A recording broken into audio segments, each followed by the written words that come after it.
Good evening, everyone. We welcome you to beautiful Newport, Rhode Island, and we welcome you to the International Tennis Hall of Fame. How's everyone feeling on this enshrinement Saturday evening?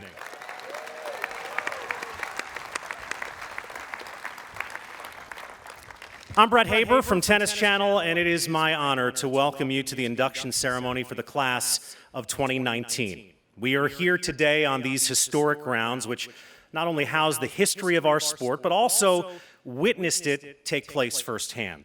This stunning venue, as many of you know, hosted the very first U.S. National Championships back in 1881. It now stands as a monument to those who've created the history of this beautiful sport that we love.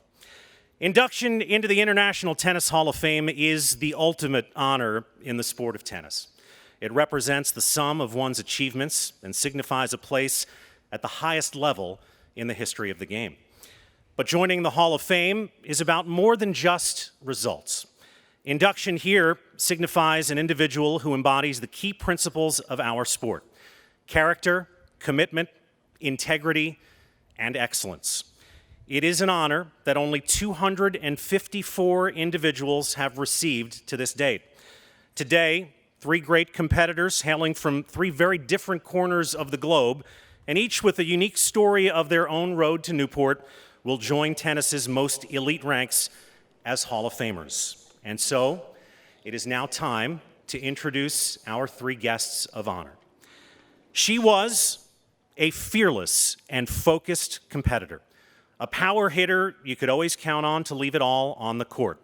During an accomplished career that saw her become a Grand Slam champion first at age 20 in Australia, and again 5 years later at Roland Garros, her nation's home slam, she also achieved a ranking of world number 3 in both singles and in doubles. Ladies and gentlemen, please welcome to the Hall of Fame, Mary Pierce.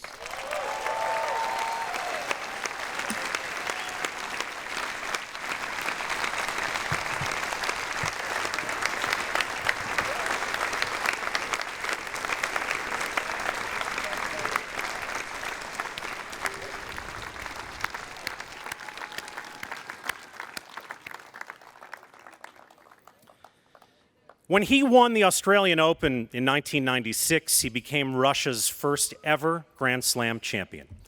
But he didn't stop there.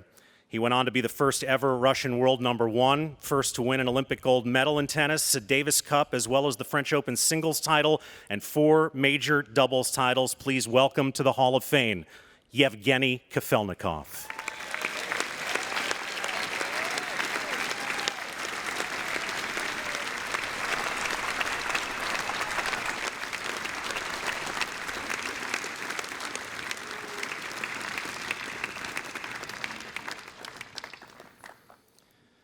And our third guest of honor.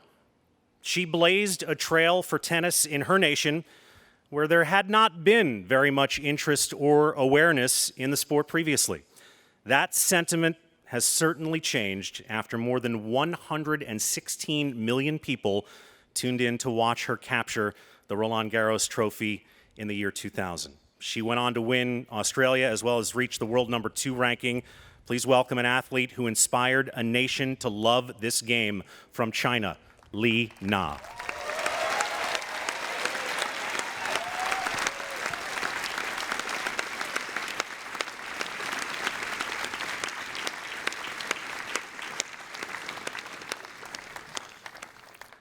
In addition to the 3 newest members of the Hall of Fame, we are joined today by an illustrious group of existing Hall of Famers who are here on the stage behind me, who travel, as many do each year, to welcome their newest colleagues in the Hall of Fame. We'll introduce them one by one, and feel free to let them hear your recognition. Starting with the former U.S. number 1 in the year 1967 and a Davis Cupper for this country. A dedicated tennis leader, he was one of the founding members of the ATP, the founder of today's world-class tournament that we all enjoy at Indian Wells, California, a co-founder of the National Junior Tennis and Learning Network for Youth Tennis and Academic Enrichment from the class of 2013, Charlie Passerelle.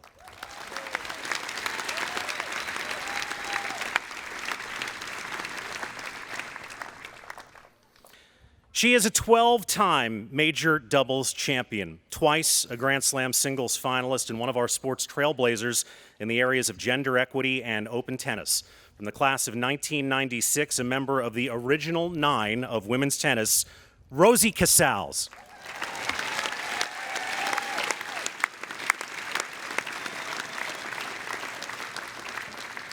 This Aussie won 13 Grand Slam titles, including 11 in mixed doubles, and all 4 in the calendar year 1967. From the class of 2010, the great Owen Davidson.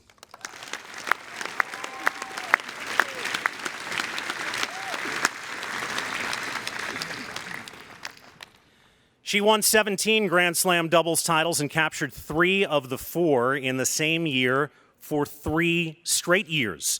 A doubles world number 1, a 2-time Olympic gold medalist. From the class of 2010, Gigi Fernandes.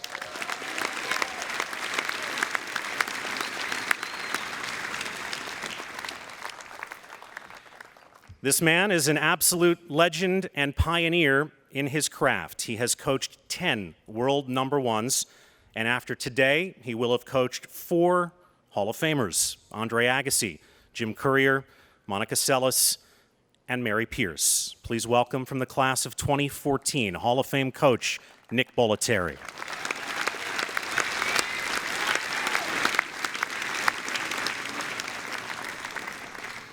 This man won 7 major titles, including singles titles at the U.S. Open and Wimbledon. The world number 1 and All-American, also led the U.S. to 7 Davis Cup titles. Now the president of the International Tennis Hall of Fame. Please welcome from the class of 1987, Stan Smith.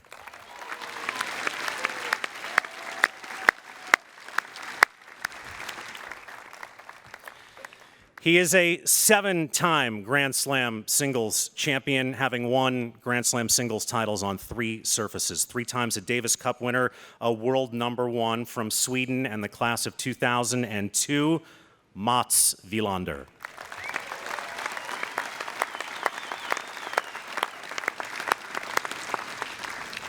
She was ranked world number 1 and was the winner of 9 Grand Slam singles titles, 8 of them captured before her 20th birthday. Ladies and gentlemen, would you please welcome back to Newport from the class of 2009, Hall of Famer Monica Seles.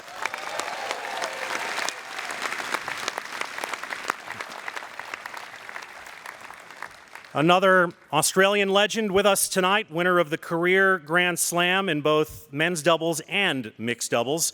17 Grand Slam titles in all, one of the most decorated doubles players in the history of the sport. From the class of 2010, Mark Woodford.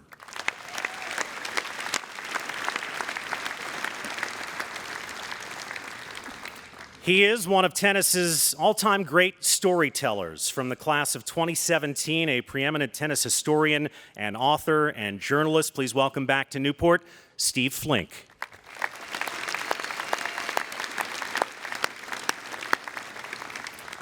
This man was a 3-time All-American at Yale, a U.S. Davis Cup player and captain of renown. He helped establish the ATP, revolutionized the way athletes conduct business as one of the first sports agents in the world.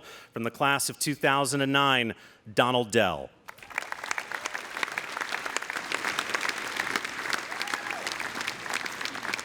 It is a privilege to have all of you back at the Hall of Fame, and we hope our 3 newest members come back often. This may be an individual sport, but as most any player would tell you, success and the Hall of Fame level cannot be achieved alone. We would like to welcome, therefore, and thank the family and friends and coaches and special guests of the class of 2019 who traveled to Newport today to be part of this celebration. They are seated on the court. Would you please stand and be recognized?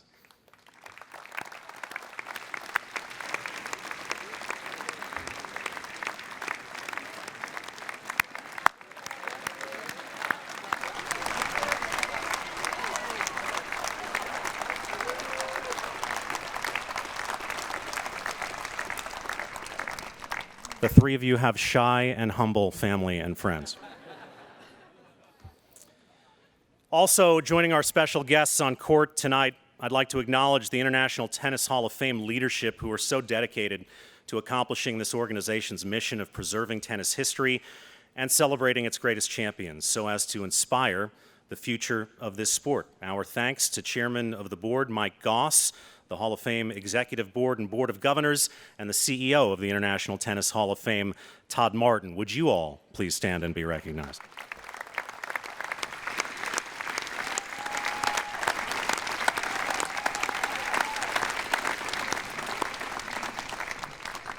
First up, a woman who truly represents the global nature of our sport. Canadian-born, American-raised, and a proud woman of France, she is adored around the world. 2 times a major singles champion, and soon to be a Hall of Famer, Mary Pierce. Take a look. The bigger the match, the more important the match, the more pressure, the more stress. I love those matches the most. Just having the support of the crowd and them cheering for you and winning the point or a set or the match and just feeling the whole stadium kind of almost vibrate. It wasn't just me out there alone playing the match, but I felt like we were doing it together. To present Mary for induction into the Hall of Fame, her former coach and a Hall of Famer himself, Nick Bollettieri.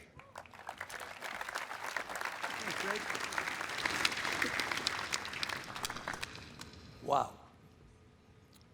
I personally want to welcome all of you in attendance to the 2019 International Tennis Hall of Fame. The International Tennis Hall of Fame is very important to our sport. It is much more than brick and mortar. The Hall of Fame is tradition and history, giving honor to people who did not pay entry with money, but earned it with blood, sweat, and tears.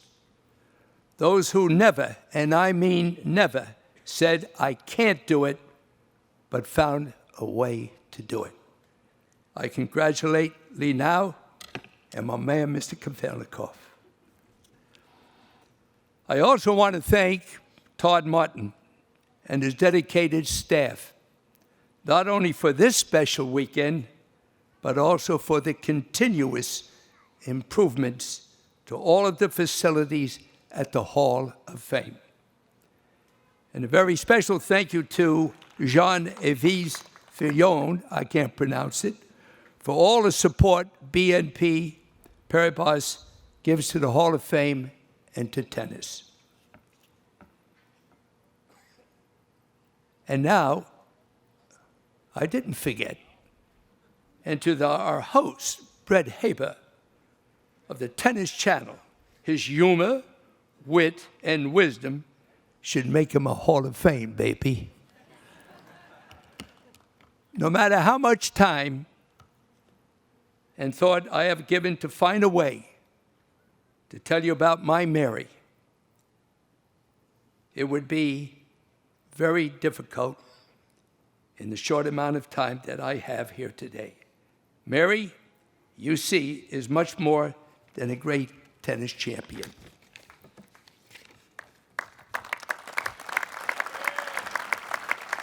Her credentials speak loud and clear, winning the Australian Open, the French Open, the finals of the US Open, and helped France to 2 Fed Cups. The first time I saw Mary at the IMG Academy with her father when she was 13 years old, I had to put on my Maui Jim sunglasses. You know why? Are you kidding me? Wow. She stood right on top of the baseline, baby, and whacked every single ball with all her might. She had a naturally powerful and aggressive game from the baseline. Mary and her father ended up leaving the academy after a while. I knew she was very talented and had a lot of potential, so we Italians know how to keep one eye on her progress. And she turned professional at the tender age of 14. During my travels as a coach on tour, I ran into Mary again at a WTA tournament.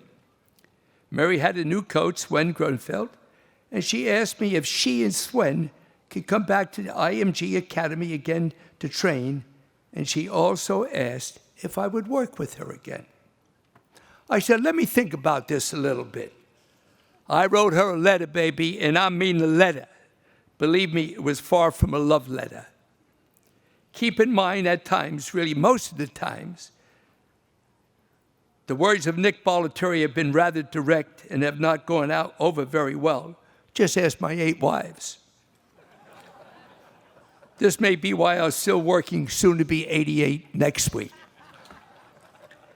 Mary understood my heart and goals for her and agreed to come with Swen to the academy to work with me. After several months of the grueling Mary Pierce drills, short ball, deep ball, short ball, deep ball, clean it up, Mary. She had to work 8 hours a day. But Mary was a lean and mean tennis machine. She was now physically ready to win a Grand Slam, but did she have the mental strength to go along with her ability?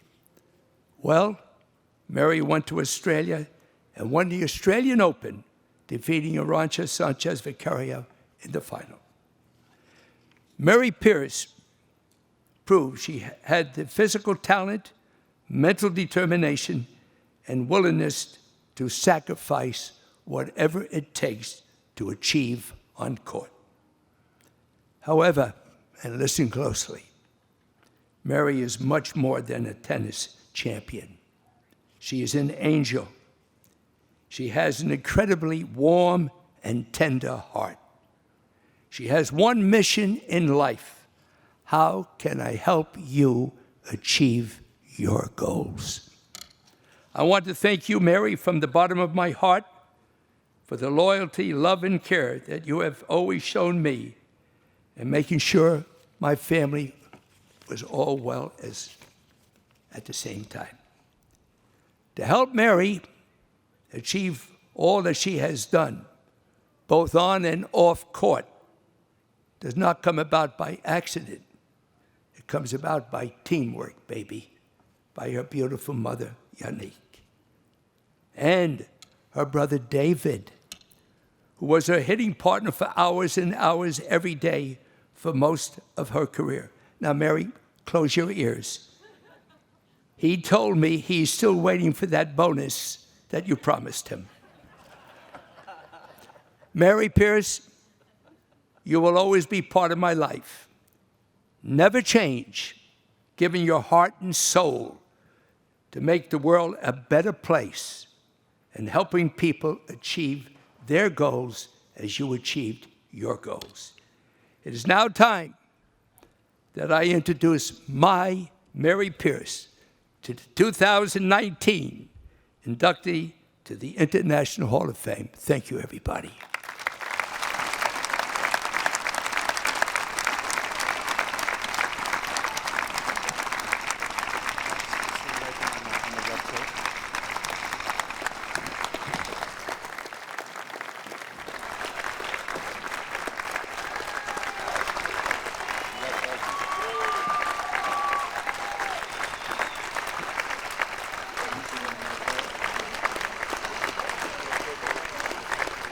And now, Hall of Fame President Stan Smith will present Mary with her official International Tennis Hall of Fame medal. And Nick, if you would please assist Mary with her blazer. All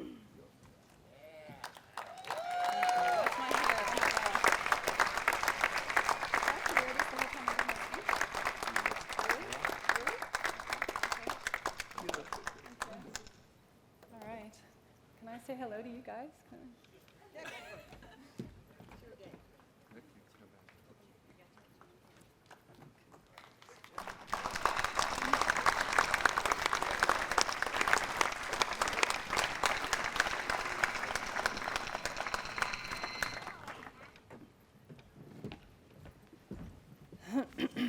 Okay. Wow. This day has finally arrived. Been waiting for this for 6 months. It was announced in January. Nick, thank you so much for introducing me today. It means a lot to me. Thank you for all those kind words, and I've always appreciated your heart, your humor, your honesty, and how you're direct. And thank you so much for introducing me today. Love you.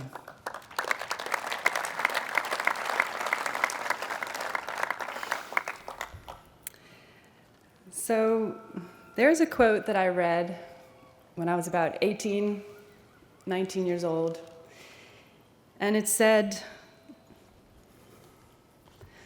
"The goal is only a..." Sorry, I thought I would start crying a lot later than this. "The goal is only as worthy as the effort required to achieve it." And I remember reading that at a young age, in the beginning of my professional career, and how much that really spoke to me, because how difficult things are, and how much hard work and dedication it takes to achieve your goals and your dreams. And like Nick said, all the blood and the sweat and the tears that it takes is worth it. And I realized the great dreams that I had in tennis, I put them so high, and I thought to be able to achieve them, it's going to take everything of me. And like Nick said, I didn't hold back anything. And I always felt that I give 100% of myself, and that I can be very proud of and have no regrets. And dreams are like fuel. And I think my dream in tennis was to one day win the French Open. And that's what always kept me going, to think about, why am I playing tennis? The mornings when you don't want to wake up and get out of bed, when you're tired and you're sore and you just don't want to do it. But why am I doing it? It's for the dream that I had, and that was the fuel that helped me every single day when I wanted to get up and have to do what it took to accomplish my goals and to accomplish my dreams. Tennis has taught me so much in life. It's such a great teacher. It's taught me that, like I said, anything that you want to achieve doesn't come easy. It comes with hard work and dedication and sacrifice. It taught me that you need to believe in yourself, no matter what anyone says. To always believe in your dreams. Sacrifice, dedication, hard work, respect. So many incredible values that it's taught me throughout my life. And of course, the tears that you sow in pain, they later become tears of joy. It's incredible how I started playing tennis, why I started playing tennis. I wanted to be a pediatrician, originally by the age of 7. That's what I thought that I was going to do and that I thought I was going to become. But obviously, God had another plan for my life. I followed one of my friends from school, who was a great junior player in Florida. I was 10 years old. And we used to spend time together after school, do our homework together, or spend the night on the weekends at her house. And one day I just followed her to her tennis lesson. And someone asked me if I wanted to play. I said, sure. So I was given a racket. I hit a few balls, and I got changed to a couple courts. And at the end of it, about 45 minutes, an hour later, a very tall man came to me, and he said, I've never seen you here before in my club. What's your name? How old are you? And how long have you been playing tennis? I said, well, I'm Mary. I'm Rachel's friend. I'm 10 years old. I'm from here, and I've been playing about 45 minutes. And he's like, no, how many years have you been playing? And I said, no, it's my first day.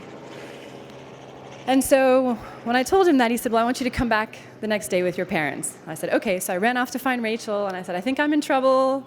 I have to come back with my parents tomorrow. And I came back with my parents the next day, and I can remember it as if it was yesterday. They were just standing over there talking to the coach, and I'm waiting, and then finally they come back and they say, okay, Mary, well, you're going to start to play tennis now, just like Rachel after school. I I said, okay. So if it wasn't for my friend in school, and if it wasn't for that tennis coach that saw me play the first day, which obviously you must have seen something, and asked me to come back the next day, I would have never come back. I would have never been on a tennis court, and I would have never come back the next day, and I probably would have never played tennis again. So thank you, Rachel, and thank you, Kevin, for being here today. It's so special. I'm so happy that you're here.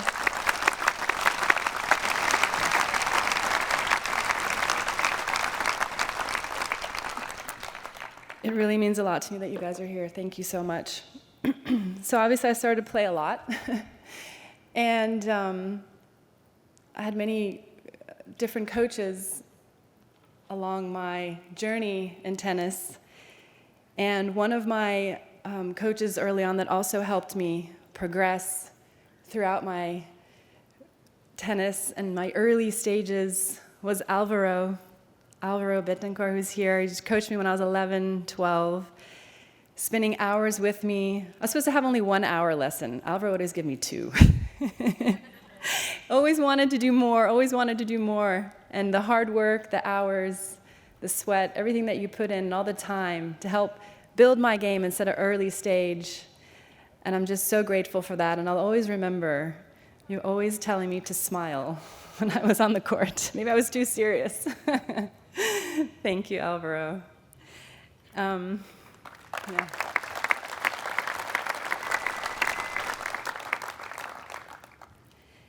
When I was 13 years old, my father decided to take me out of school. And from the very first lesson that I had in tennis, my dad was always there from the beginning. And he became my coach alongside the other coaches that I had and would take me every weekend with a huge basket of balls and practice stroke over stroke, repetition over hour. And when I was 13, he decided that he wanted to take me out of school. And I was quite sad because I love school. And we moved to my mother's country in France. And that's when I started training probably 8 hours a day. And that was all that I did, just trained all day long. And it was very hard, those years in my life. Became pro at 14 years old, very young, thrown into an adult world, expected to act like an adult, think like an adult, speak like an adult, but we can't, we're young. And the training was very hard, to say the least. And many, many hours, like Nick said, my brother was on the court with me as my sparring partner. And much was written about my father's behavior during that time, during those years, that he was my coach, that he traveled with me. We traveled as a unit, as 4 of us, my mom, my father, my brother, and I, and a sparring partner sometimes as well. And I know that it's been a lot of talk about what happened as my father as my coach, how difficult it was for me. But I don't want to go into all of those details right now.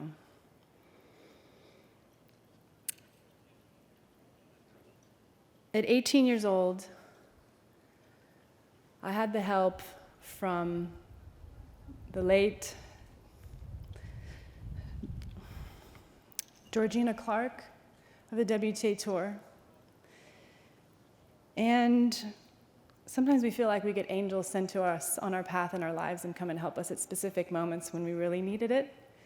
And she was definitely one of those people who came at a time in my life when I needed help. And she helped me to get out of a situation that was very difficult. And I'm grateful for her help. At that point in my life, when I was 18 years old, I thought about quitting tennis. And I thought, what do I want to do with my life? Do I want to keep playing tennis? do I want to go to school, or do I just want to get a job? And I took some time off, and I went to stay with a friend of mine. And I'll never forget that time. She took me in, had just gotten married, 2-bedroom apartment, and here's someone that comes in and took me in like a sister in a time that was so critical and pivotal in my life. And I want to thank Susie for being here and for that time and how much she helped me in that difficult time in my life. So thank you so much.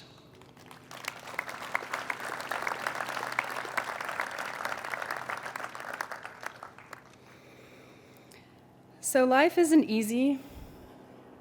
We have our ups and our downs. There's pain, there's struggles, there's difficulties, there's hardships. For everyone, no matter what you do in life, we all face those things, and it's how you deal with them. And I know for me, tennis has made me resilient, and it's taught me how to persevere, to never give up, to get back up every single time that I felt like I was knocked down. I was able to get back up and to learn to persevere, to never quit, to never give up, no matter what, to always keep going. And despite all the success and the victories and the fame and everything that I achieved and had in my life, I always felt like something was missing. So at 18, I decided that I'd keep playing tennis. And that's when I had called Nick to ask him if he would coach me. And I was a bit nervous because I know he'd been coaching so many incredible champions at the time, and I don't know if he was going to coach me, so I felt like my first practice was an interview, if he was going to accept me or not. And after practice, he'd come back the next day, so I said, okay, I think that means he's going to coach me now. And you know, Nick, you also came at a time in my life that was very difficult, and it means so much for me that you're here today, that you introduced me, because you also were like a second father to me at that time in my life. And I know, yeah.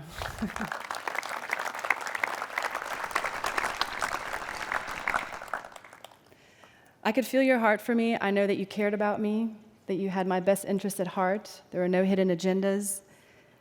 And that you wanted me to grow, not only as a tennis player, but as a person, that you cared about me as a person as well, and not just as a tennis player. Thank you so much, Nick, for everything that you've done for me and in my career, on and off the court. It means so much to me.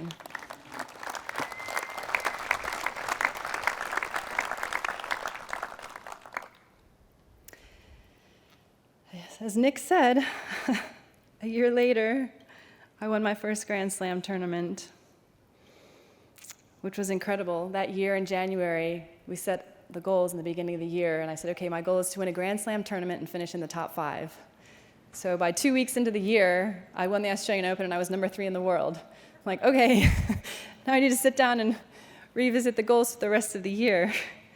So success came fairly quickly after I decided to come back and play tennis again. And as my career went on, I had incredible success and being number 3 in the world. And it probably looked like, from the outside and to the whole world, that I had everything. And that my life was great. And that it was perfect. And that I was living the dream. And that everyone probably wanted to live the life that I was living. But no one could see inside. No one could see my heart. No one could see the pain or the suffering that I was carrying around with me every day, or the emptiness, or the fact that I always felt like something was missing in my life. And I could never figure out what that was. I couldn't put my finger on it. I didn't know what it was. Until one day, there was a fellow player on the tour that I noticed. It was so special and so different than everybody else. And I said, this girl, she's got something. And she started to become my friend. And I really felt that she cared about me as a person and not just as a tennis player, was concerned about me. And we became friends on tour. And meeting Linda was a turning point in my life. Linda, you shared your faith with me. And I'll never forget the conversation that we had. When you asked me if I knew who Jesus was and if I had a personal relationship with him, I thought, no, I don't know what that is. And how you explained how much God loves me and that he had a plan for my life. And I just knew what you were telling me was the truth. And I knew that what you were telling me was speaking directly to my heart. And I knew that what you told me was exactly what I was looking for. So I want to thank you, Linda, from the bottom of my heart, for having the boldness to speak to me about Jesus, who in March of 2000 became my Lord and Savior and changed my life forever. I knew that I wanted to have the assurance, 100% in my heart, of salvation, which you had, and I had never met anybody before that had that. And I knew that that's what was missing in my life. And the moment that I gave my life to Jesus is when he came and he touched my heart. He healed my heart. And I know that he had forgiven me for everything, for all of my sins, that I was saved, that I had eternal life, and that I was going to heaven. And that's what gave me the greatest peace in my heart, more than anything in this world. And that's what I was looking for, was peace. And that fulfilled my heart. That emptiness that I had and that I felt was filled. And I've never felt empty or that something was missing in my life or didn't have that peace or that joy from that day until today. It's been 19 years.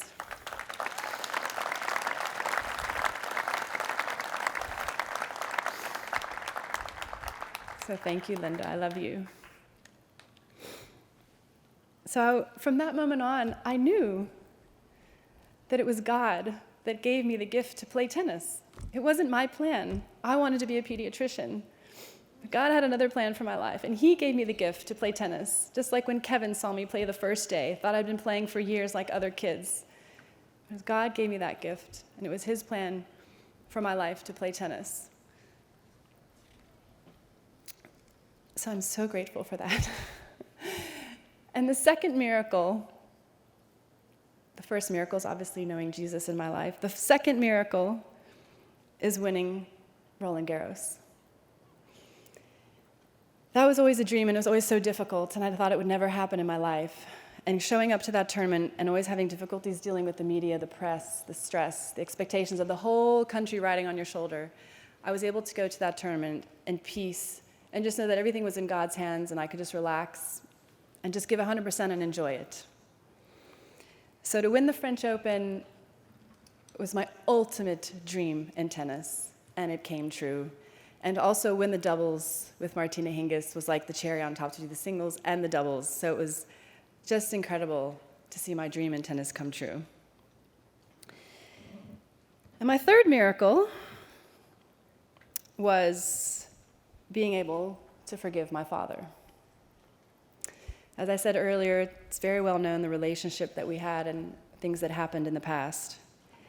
And for me, when I left my family at 18, I was never going to see my father again. I was never going to talk to him again. So at 25 years old, having won the French Open, and knowing how I was forgiven and that I had changed, it was very clear that I needed to forgive my dad. And I wouldn't have been able to do that without the Lord. And to be able to forgive him, and that not only that I was able to forgive him, but the miracle is that my heart was healed, because it was shattered into 1,000 pieces and it was broken. But my heart was healed. And not only that, but also then I had a love for my father that I never had before.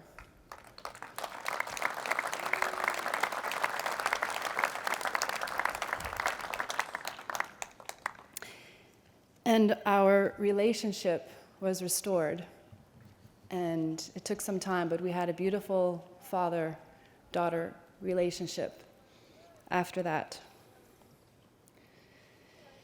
After I won the French Open the following year, I had injuries, and I was out for 7 months. I went down to 300 in the world. I was totally out of shape. And by the time I was able to start to come back and train, it was like I had to start from zero. And I had an incredible team around me that believed in me, and I knew that my time wasn't over and that there were still great things for me to accomplish. So I always listened to that voice that was in my heart. At 2005, I was 30 years old, and I had one of my best years on tour. People thought that I was done, and that why is Mary still playing? She's won the French, that was her dream. She's 30 years old, she should just retire. But I knew in my heart that I wasn't done. I remember I was at the French Open at Roland Garros, just before the 2005 edition. I was in the gym working out, and there was a man, a French tennis coach, that came up to me, and he said, "Oh, Mary, you're here." I said, "Yes."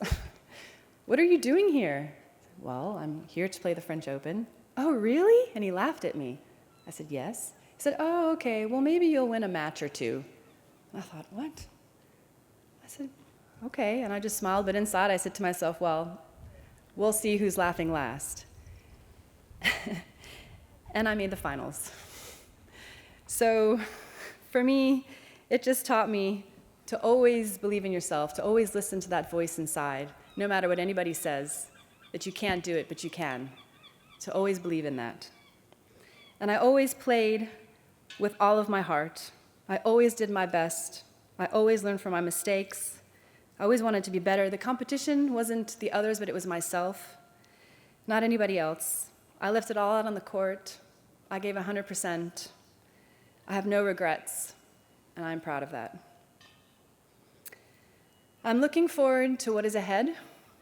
I have some exciting projects in my heart that I'd love to accomplish in this next phase in my life. And I would never, ever be up here if it wasn't for everybody that helped me along this road, on and off the court. So I've thanked you, Alvaro. I've thanked Germán Aguero. Late Germán Aguero used to coach me. Liana, you're here. Thank you so much for being here. You know how much I loved your father and how much he helped me. Sven, Craig, thanked you, Nick and Kevin. My strength and conditioning coaches who worked with me. Jose Rincon is here. He was with me when I won the Australian Open in 1995 and trained me. Thank you so much, Jose, for all of the hard work that we did together, and thank you for being here. Mark Verstegen, Xavier Moreau, all the doctors, the physios, the osteos, the massage therapists, Dr. Montalvon. I wouldn't have been able to do anything I did in my career if it wasn't without him. My sparring partners that I had along the way, Ricardo, who's here. Thank you, Ricardo Mendeville, Bobo, Marcelo, Gerald. My agents and supporters, Virginia, Gavin, my lawyer, Bob, who made sure that he read everything before I signed it. What about Bob? And Fabien, my agent who's here with me now, thank you so much for your help and everything that you've done. I want to thank the WTA Tour and not even the WTA Tour, but the WTA family. The WTA is a family. We spend our lives on the tour, and you guys are giving your lives for us to be able to do what we can do. And I'm so grateful that you're here today, Kathleen, for you and your team, Kathy, keeping my body together, being able to go out and play. I don't know, you guys are amazing. Thank you so much. Sharka, who's also here. I want to thank Billie Jean King. Billie Jean King called me yesterday to congratulate me. She couldn't be here, but that meant so much to me because I'm so grateful to Billie Jean King for what she has done. And the original 9, Rosie, because if it wasn't for the boldness and the guts of Billie Jean, Rosie, and the original 9, there would have not been a WTA Tour, and I wouldn't have not been able to play. So I'm so grateful for that. To the FFT, the ITF,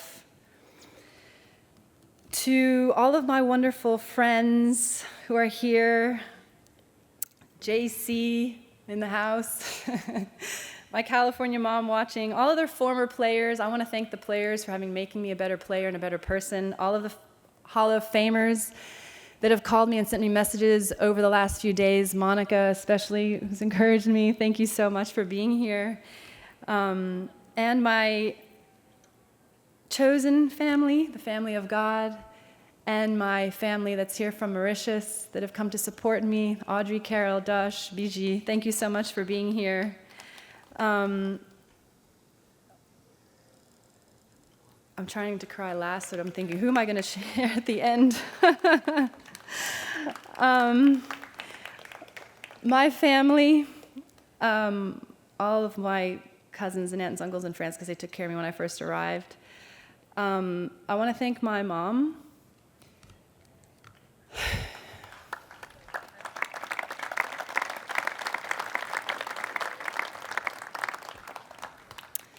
Without you, I wouldn't be here. There aren't really words to express my heart to you and how grateful I am to you and for your life that was given for me and for my tennis every day, 24/7. You didn't work, you stayed at home.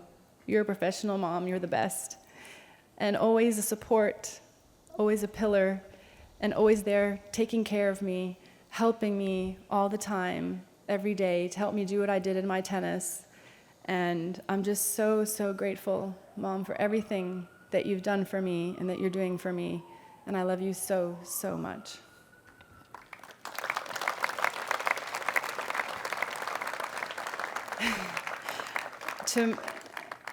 Okay, sorry. The last thing, my brother David, I love you. Thank you so much for everything that you've done for me. I wouldn't have done it without you. My best years, 2000, 2005. Thank you so much. To my dad, who did everything for me in the first 8 years of my tennis. To all of my fans, thank you for your love and your support. Merci à tous mes fans qui sont en France. Je vous aime. Thank you for your support. To all my fellow inductees, congratulations. To everyone at the International Tennis Hall of Fame, to Stan, Todd, Diane, everyone who voted for me, thank you so much for making yet another miracle possible in my life today. This is an amazing honor. I'm humbled, privileged to now be a Hall of Famer. I'm so grateful. I will remember this day for the rest of my life. Thank you, everyone. May the Lord bless you, and I give all the glory to the Lord.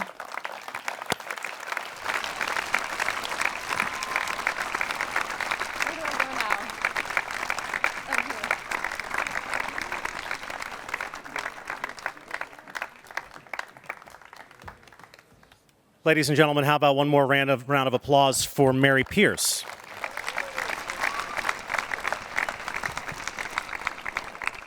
Well, because of the length of the semifinal matches during the Hall of Fame Open, which were so compelling, and we hope that you enjoyed them, in the late hour, the light is getting dim, and so because we want to hear full comments from the other two incoming Hall of Famers, we are going to condense the program to a degree and introduce the Hall of Famers directly and ask them to be escorted to the podium, one at a time, by their presenters. And so, would you please join me in welcoming the second member of the class of 2019, a two-time Grand Slam singles champion and a legend in Russian tennis, new Hall of Famer Yevgeny Kafelnikov.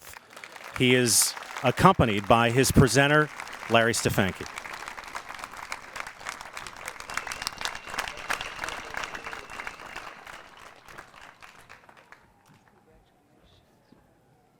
Dobry wieczór, or good evening. First, congratulations to all the nominees this year and inductees, but I'm here to honor Yevgeny Kafelnikov. I had the privilege of coaching him for 3 years on the tour, and we've remained friends for the past 23 years. A lot of people ask me this question: how does a Russian end up being coached by an American? Well, I'll tell you, I've coached many players from various places around the globe and have found that athletes are athletes regardless of where they come from, and Yevy and I just got connected. We have a very similar thought process on how to go about reaching the top of our sport and consistently competing at the very top level.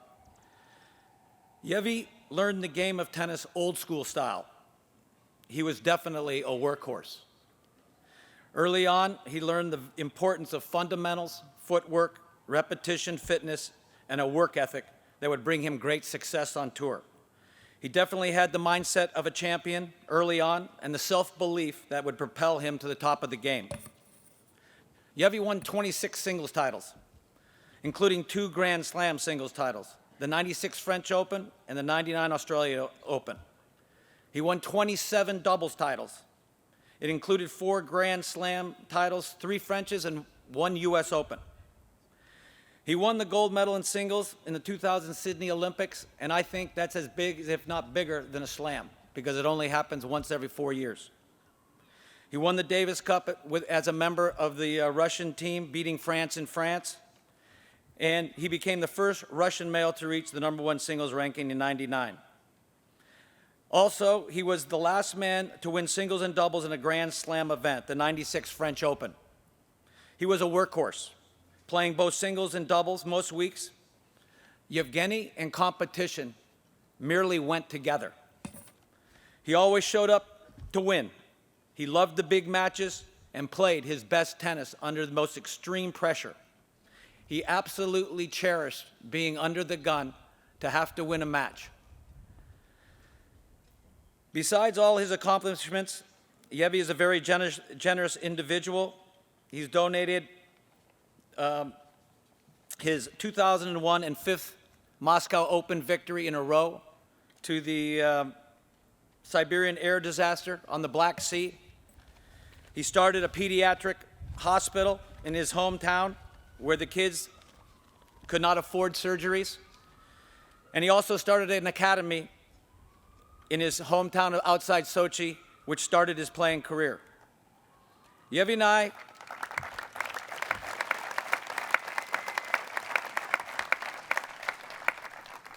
have also shared the love of golf. And after having retired from the tennis tour, he has pursued it at a very competitive level. People don't know it, but he actually won the Russian National Championship in 2011 and was the #1 ranked golfer in Russia.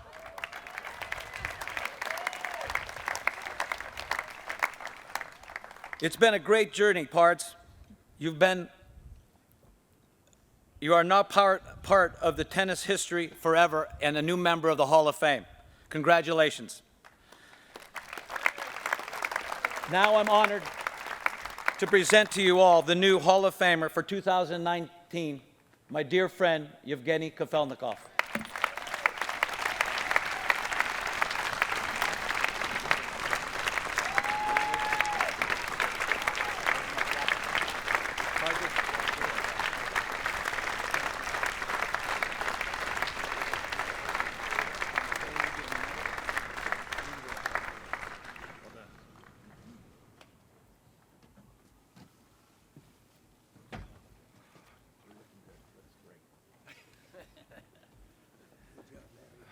Good evening, ladies and gentlemen. Mary, it's going to be hard for me to beat your speech. Let me tell you that.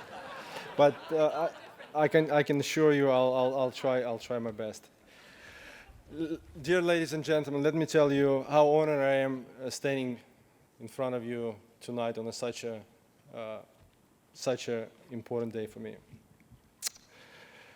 Let me first start mentioning 2 people that are most important persons in my life.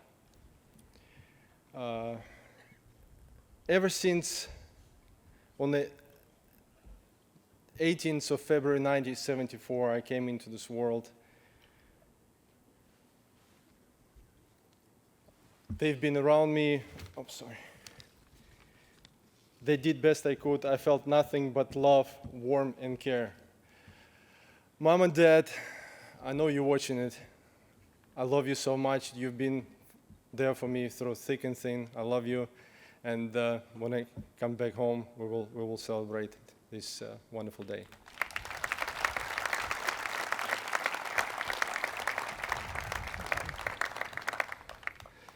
Now I'm coming to the part who are responsible for all of my accomplishment or involvement on the tennis court. It's been 3 people. First one was Valery Shishkin, the guy who told me how to properly grip the tennis racket and all the fundamentals which I had during my career. And I tell you one story. You know how juniors at the age of 9, 10, they're trying to imitate their idols. You know, I was 9 years old. I was trying to figure out what should I have, one-handed backhand or two-handed backhand. And he said to me, look, Yevgeny, I don't know what you're thinking, but your two-handed backhand will make you win so many titles. So ever since, I never had one-handed backhand, so two-handed backhand was my shot, especially up the line. The second one was late Anatoly Lepeshin. He basically was like a second father to me, who told me how to compete, how to behave on the court, and how to be very professional. I remember first year that I turned pro, 1992, where January in Portugal, playing satellites, basically housing, and it was 6 in the morning. He woke up and basically was looking after me, making me ham and cheese omelets, and that's the story. And then, obviously, my success at the young age really belongs to him. You know, winning my first major in Paris in 1996.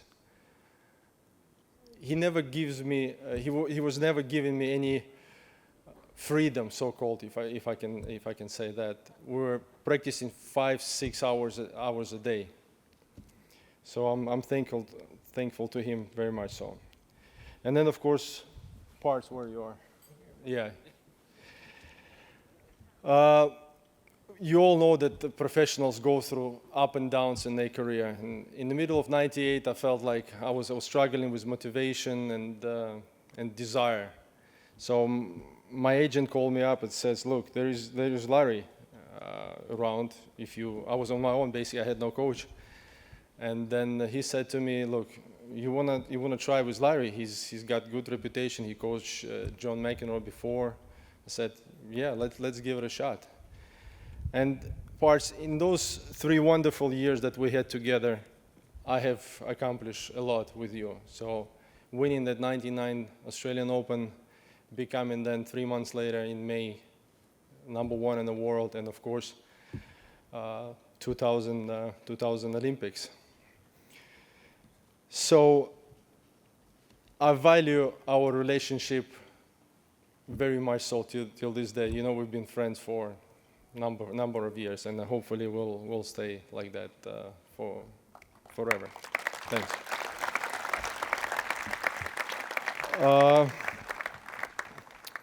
Also, who played huge role in my tennis career, it was my management group, IMG, International Management Group. I remember in 1991, when obviously Soviet Union broke up, I left with no support at all. And at that time, obviously, Mark McCormick, Bob Kane, Chino Marchese, and my manager Bill Ryan stepped in and helped me out to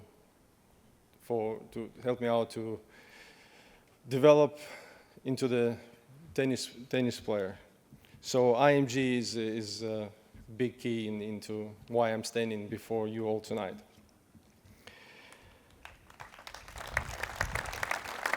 So at last, I want to thank the board member and voters for making this day very possible for me. And I know what it's like now to be a Hall of Famer, and I will definitely carry that responsibility for the rest of my life, and hopefully I'll be not disappointing. Thank you very much, ladies and gentlemen.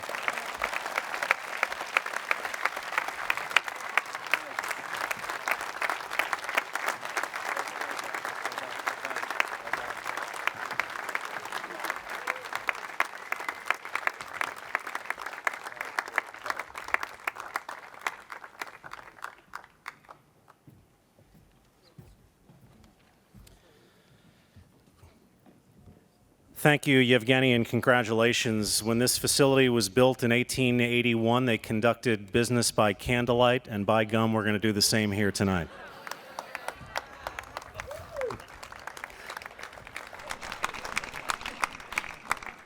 Thank you to the incredible staff at the International Tennis Hall of Fame for ad-libbing some lighting and for defying the conditions here. We often say, when talking about Roger Federer, that Father Time is undefeated, but we're playing Mother Nature to a draw today, so well done on the staff. Our third and final member of the International Tennis Hall of Fame for the class of 2019 is a two-time Grand Slam singles champion, a finalist on 2 other occasions, and a woman who pioneered the sport and introduced it to a nation where it is now spreading like no one could have ever imagined. Would you please welcome to the stage new member of the class of 2019, Li Na, and her presenter, Max Eisenbud.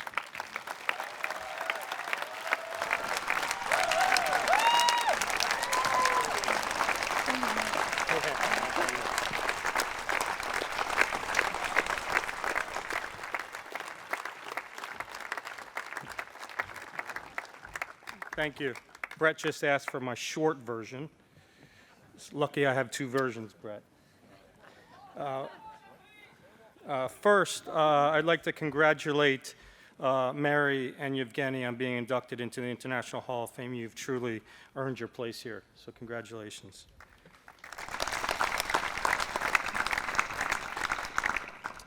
Li Na, where are you? Oh, sorry. I am humbled and grateful to have the honor to induct you into the International Tennis Hall of Fame.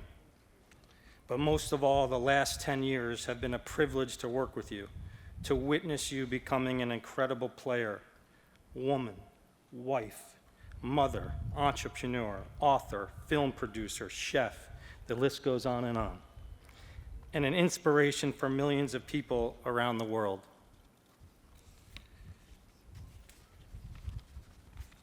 We all know that to make it into the Hall of Fame, you have to be an accomplished tennis player.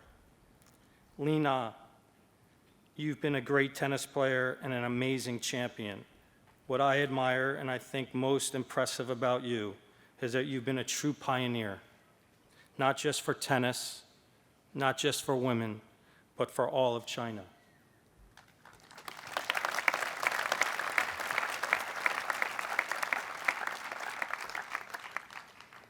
I'd like to put things in perspective of what Li Na has accomplished. In sports, as in life, it's important to have greatness before you. LeBron James had Michael Jordan. Jordan was inspired by Larry Bird and Magic. Federer had Edberg and Becker as his heroes, and the list goes on. Li Na had nobody. There was no roadmap in China for becoming a great champion in a Western-dominated sport. There was no successful athletes in China in individual sports before Li Na. There was no Chinese Jordan, Edberg, or Federer. While the Chinese restrictive sports machine taught Li Na incredible work ethic and made her mentally strong, She couldn't get the proper tennis training. She wasn't allowed to have a manager or an agent to guide her on the path of success. She had to give up most of her earnings and couldn't afford proper coaching. She was part of a system that has never produced an individual female tennis player who ever broke into the top 70. And yet, somehow, this rose sprouted through the asphalt and overcame every hurdle in front of her. Nothing was going to stop this amazing woman from becoming a champion.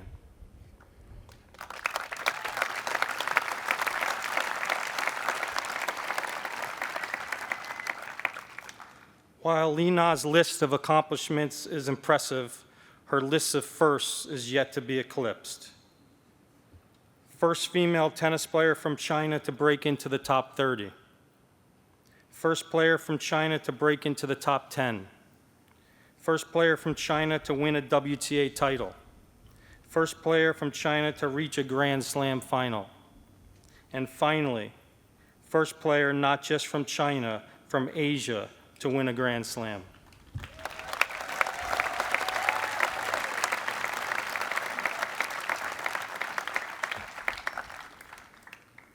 Billie Jean King has said that during her match against Bobby Riggs, she felt like the whole world rested on her shoulders because she knew that if she beat him, she would bring about social change.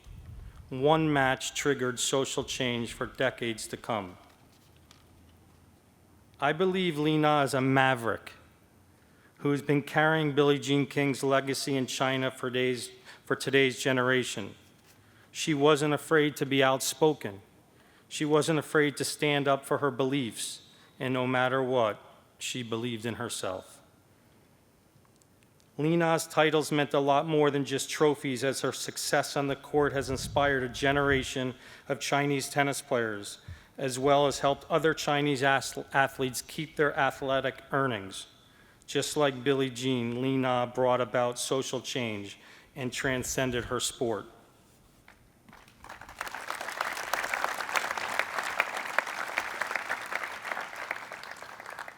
When Li Na played her first ever professional tennis match in 2000, there was only one WTA event in China.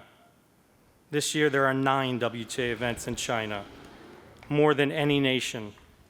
And the WTA championships will make their debut in Shenzhen, China this year.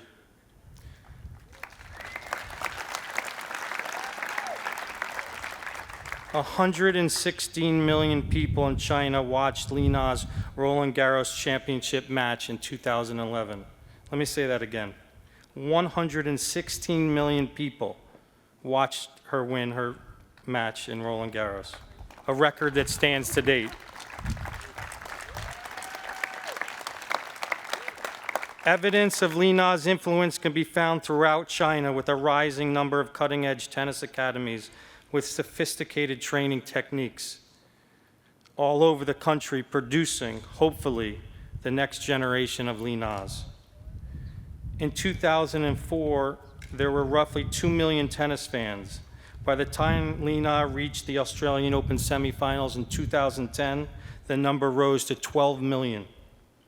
Today, there are more than 35 million people in China playing tennis, with 30,000 available tennis courts in the country. Tennis is the fastest growing sport in China thanks to you, Li Na.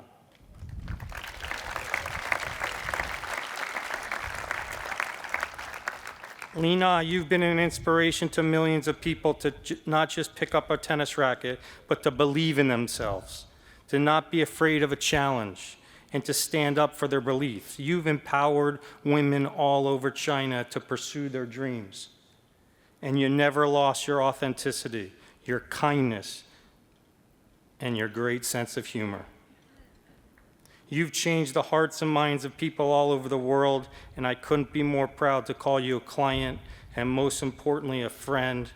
Congratulations, Hall of Famer.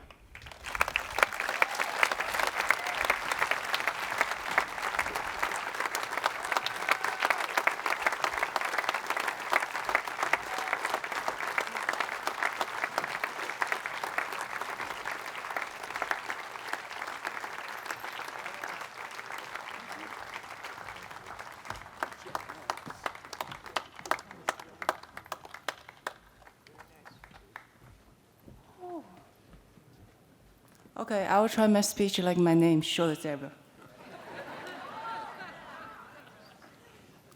Thanks, Max.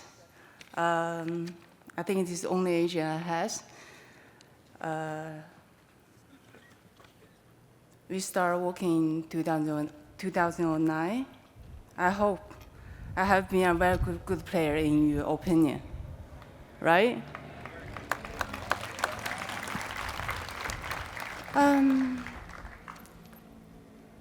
I think it's great honor to be a Hall of Famer and join the great names of the tennis legends. This is a big prize, also inspiration for my professional tennis career. It's mean for me like everything. Thank you. My name is Lina. It's from China. Lina is pretty simple and a common name in China. I will guess maybe they have 1 million same name like me in China. Yeah, I was so happy with that choice. Yeah, but not a choice on mine. But I have to say, sometimes it's not bad, right? I started playing tennis when I was 8. My mom chose for me. So even she's not interested about any sport, but good choice. Yeah. I started by 8. During the time, I hate tennis. Honestly, I hate. Because after school, I have to come to the tennis court. No time, play with my friend. Yeah. So what I should say?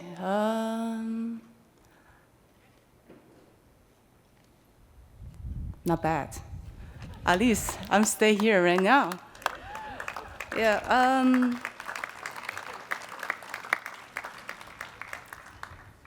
When the time went by, I really enjoyed this amazing sport. Looking back for the past year, I'm grateful a lot of the people when have powered me. I want to think about the Hubei team when I was grew up, also China Tennis Federation, and all my coaches. The tough training days, the tear of the lose, the excitement after wins, the tireless work for the team, the support from friends, also the family. All of this have resulted in this only Lina and cannot be achievement without any of you. Tennis has taken me around the world, explored different countries. Also, because of this great sport, I have learned self-control and become better organized. I think for this, I can benefit lifelong and more importantly, not only on the tennis court. It has been 5 years after my retirement. In the past 5 years, I enjoyed better work and the life balance, and mostly importantly, I got 2 children. Yeah.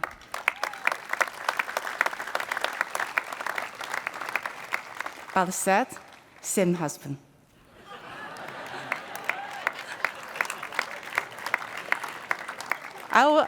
In the future, I will do all I can to inspire, to help more young and upcoming players, and I hope they can enjoy this amazing sport. 最后还要感谢这么多年来一直支持我的球迷，谢谢。So, yeah, thank you everyone, everyone in here, and also thanks for the International Hall of Fame. Thank you.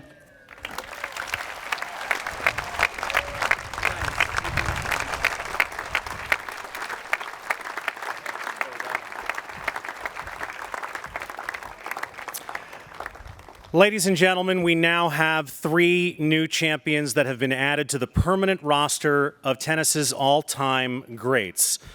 We celebrate their achievements, their commitment to the sport, and their embodiment of tennis's core values, and we hope that they will return to Newport, their new home away from home, often. And so, one last time, we will invite to stand on the stage and receive your congratulations, the class of 2019. Ladies and gentlemen, Mary Pierce, Yevgeny Kafelnikov, and Lee Na. Congratulations.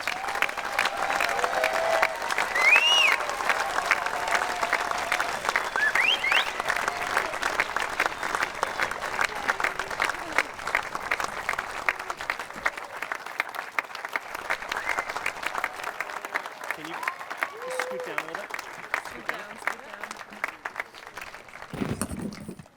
That concludes our program for tonight. Thank you so much for joining us. Thanks to the Hall of Fame for a memorable first nighttime ceremony.